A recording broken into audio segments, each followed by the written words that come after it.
Fala querido, fala querida, tudo bem? Bem-vindo a mais uma aula do projeto Quarentena. Hoje, nossa aula é sobre eletrodinâmica. Eu queria fazer uma introdução, uma revisão rápida com você. Eletrodinâmica.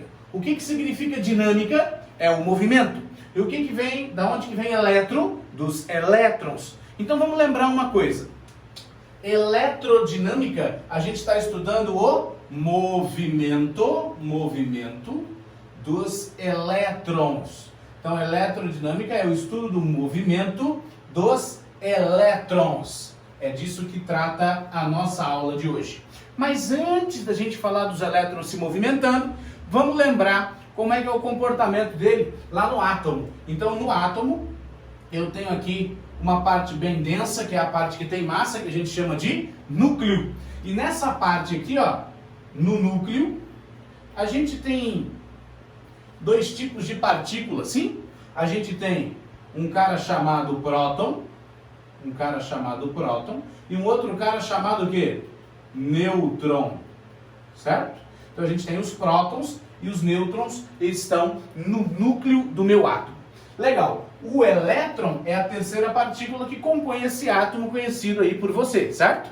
Mas o elétron, diferente do próton e do nêutron, ele se encontra onde? Ele está na eletrosfera. Então a gente tem aqui, ó, camadas, certo? Que você fala na química, você inclusive consegue distribuir isso eletronicamente lá na química. Então a gente tem, e aqui, ó, esses carinhos aqui que ficam orbitando o núcleo do meu átomo é que são chamados de elétrons. Beleza? Então, olha, para você entender bem como é que isso funciona, a gente vai estudar apenas o movimento dos elétrons. Por quê? Porque os prótons e os nêutrons, eles não vão se movimentar, eles estão fixos, eles estão presos ao núcleo desse átomo.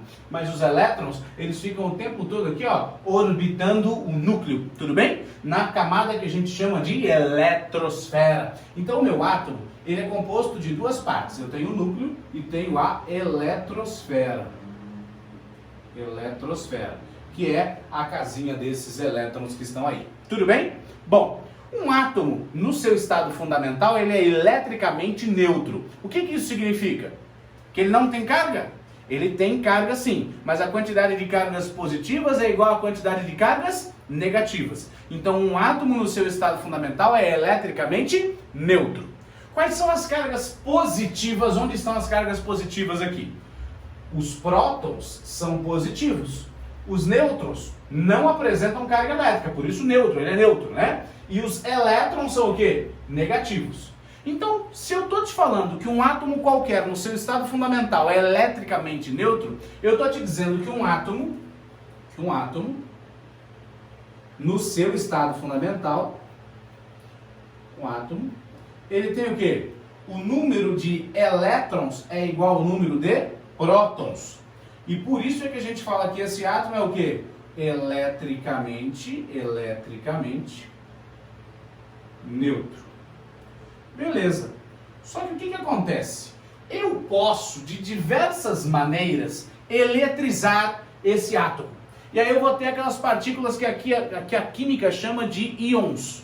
Sim, que são os cátions, quando eu eletrizo isso positivamente, a carga elétrica é positiva, e os ânions, que são os negativos. Aqui a gente não vai dividir em cátion e ânion, não. O que a gente vai fazer aqui? A gente vai pensar o seguinte: se o meu átomo ele fica positivo, significa que tem mais o quê? Mais próton do que elétron, certo? Se o meu átomo ele fica negativo, significa que tem mais elétron do que próton. Só que tem uma coisa bem interessante. Para a gente fazer esse processo, eu posso fazer, por exemplo, esse processo de eletrização por atrito, né? Então eu posso pegar uma superfície, atritar com outra, e aí eu vou ter uma eletrização ali dos átomos da superfície, daquela carga, daquele corpo, né? E aí o que vai acontecer? Para um átomo ter, por exemplo, mais elétrons do que prótons, significa que ele tem que ganhar elétron, né? Olha, veja o que eu estou tentando te falar. Aqui está o núcleo.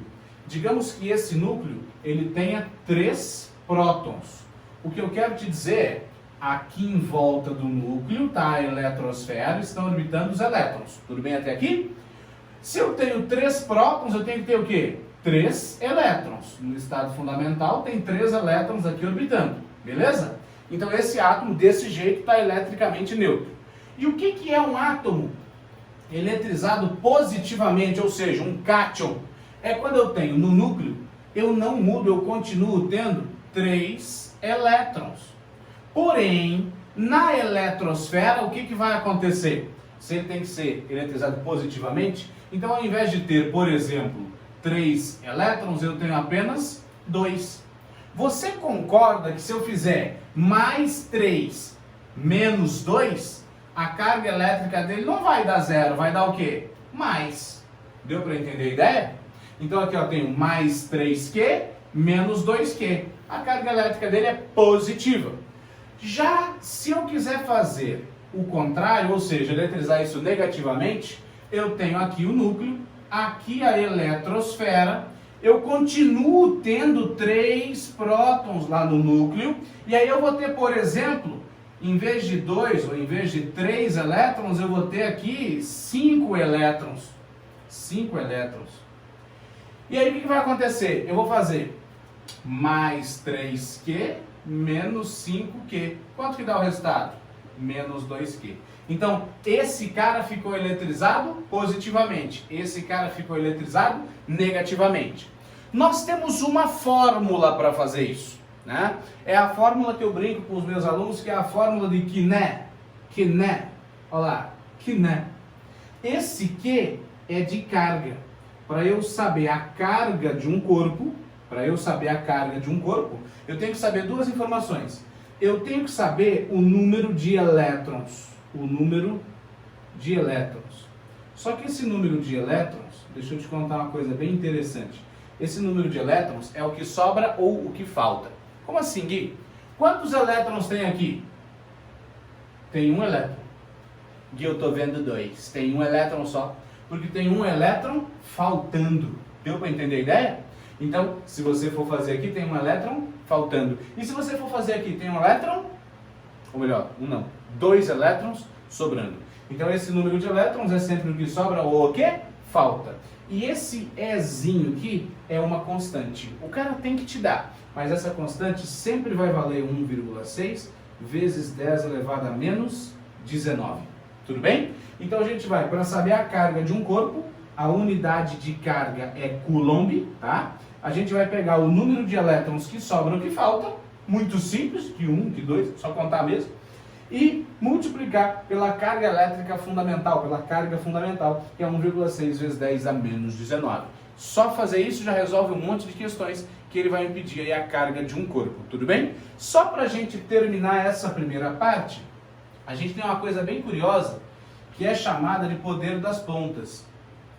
O que significa poder das pontas? Quando a gente pega um corpo qualquer, as cargas elétricas, a gente sempre vai considerar que elas estão só nas pontas. Isso aqui, por exemplo, um corpo quase circular, a carga elétrica estaria aqui, por exemplo, ó, se ele tivesse negativado, ó, aqui estão as cargas negativas, tá? A gente nunca representa a carga no meio, beleza? Se fosse positivo, a gente representa positivo aqui também, beleza? Lembrando o quê? Para um corpo ficar eletricamente negativo, ele ganha elétron. E para um corpo ficar eletricamente positivo, ele perde elétron. O número de prótons dele é sempre igual, beleza? Continua aqui embaixo, vem comigo no próximo vídeo.